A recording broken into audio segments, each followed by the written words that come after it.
কেইদিনমানলৈহে আছেগৈ অসমত হিমন্ত বিশ্ব শৰ্মাৰ বিজেপি চৰকাৰ। গম পাই যে অলপ দিনৰ পিছত তেওঁলোকৰ চৰকাৰ যাবগৈ। সেয়ে আগৰ দৰে আত্মবিশ্বাস নাই মুখ্যমন্ত্ৰীৰ। আগৰ দৰৰ আত্মবিশ্বাস নাই। শক্তি হেৰাই পেলোৱা মুখ্যমন্ত্ৰীৰ চেহেৰা দেখি সমবেদনা জ্ঞাপন। মুখ্যমন্ত্ৰীৰ চেহেৰা চাই মই মাত্ৰ সমবেদনা জ্ঞাপন কৰিবলৈ বিচাৰোঁ। তেওঁ আজিৰ তাৰিখত নিজৰ শক্তি আজি হেৰাই পেলাইছে। নিৰ্বাচনী সভাত ৰাইজে মুখ্যমন্ত্ৰীক সুধিব, বাগান ক'ত ক'ত কিনিছে আপুনি? পুত্ৰৰ নামত ক'ত ক'ত কোম্পানী খুলিছে? সোমাব লাগিব ৰাইজৰ মাজত।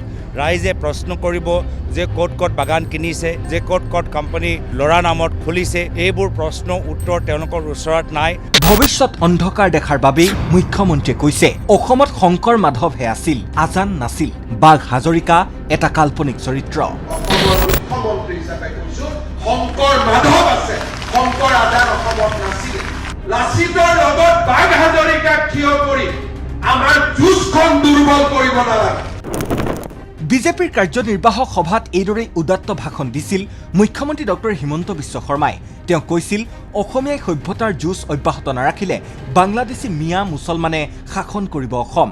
বঙালীসকলৰ সৈতে অসমীয়াই একেলগে দুৰ্গা পূজা, সৰস্বতী পূজা পালন কৰে যদিও মিয়াসকলৰ প্ৰতিহে একাংশৰ প্ৰীতি বেছি বুলি কৈ মুখ্যমন্ত্ৰীয়ে কৈছিল, আমি একেলগে গুৰু ব্ৰহ্মা গুৰু বিষ্ণু, আমি একেলগে সৰস্বতী মাক পূজা কৰিম, আমি একেলগে দুৰ্গা পূজাত পূজা কৰিম। কিন্তু ওলাই আহি কম এওঁ বঙালী দেই। আৰু যিসকলে আমাৰ লগত একেলগে দুৰ্গা পূজা নকৰে, একেলগে নাম নকৰে, পাল নাম নকৰে, তেওঁলোক আমাৰ বন্ধু, কাৰণ আমি শংকৰ আৰু আজানৰ দেশৰ মানুহ।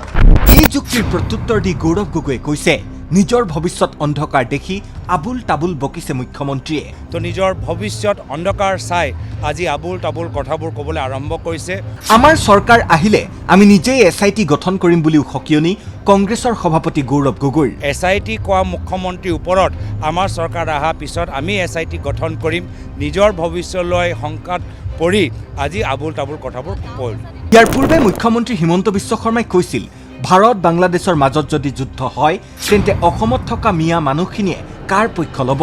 অসমত আজিৰ তাৰিখত অসমীয়া মানুহৰ হাৰ 60%তকৈও কমি গ'ল বুলি উদ্বেগ প্ৰকাশ কৰি মুখ্যমন্ত্ৰীয়ে কৈছে, যদি ভাৰত আৰু বাংলাদেশৰ যুদ্ধ হয়, এই মানুহখিনিয়ে কাৰ পক্ষত থিয়? মূল অধিবাসী আজি 60ৰ তলত নামিব আৰম্ভ কৰিছে আৰু বাংলাদেশী মূলৰ মানুহ 40%ৰ পৰা আগবাঢ়ি গৈ থকাৰ প্ৰক্ৰিয়া আমাৰ চকুত দেখা পাইছো।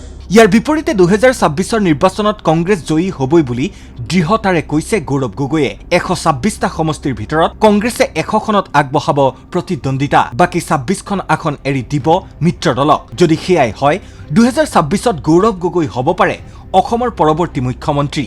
অৱশ্যে বিজেপি জয়ী হ'লে দিলীপ শইকীয়া বা সৰ্বানন্দ সোণোৱালকো দলীয় নেতৃত্বই মুখ্যমন্ত্ৰী পাতিব পাৰে বুলি চৰ্চা চলিছে।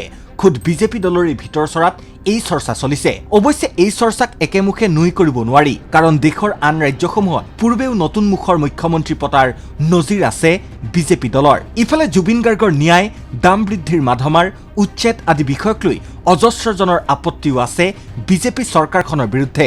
এনে প্ৰেক্ষাপটত 26ৰ নিৰ্বাচনত কোন হ'ব ৰাজ্যৰ পৰৱৰ্তী মুখ্যমন্ত্ৰী, তাক লৈ ৰাজনৈতিক মহলত চলিছে ব্যাপক জল্পনা কল্পনা।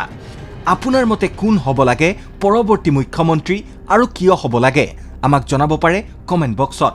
এনেধৰণৰ বাতৰি পাই থাকিবলৈ আমাক ছাবস্ক্ৰাইব কৰি থ'ব। ভিডিঅ'টো ভাল পালে এটা লাইক কৰি আমাক উৎসাহ জনাবলৈ নাপাহৰিব। পুনৰ লগ পাম নতুন এটা খবৰৰ সৈতে।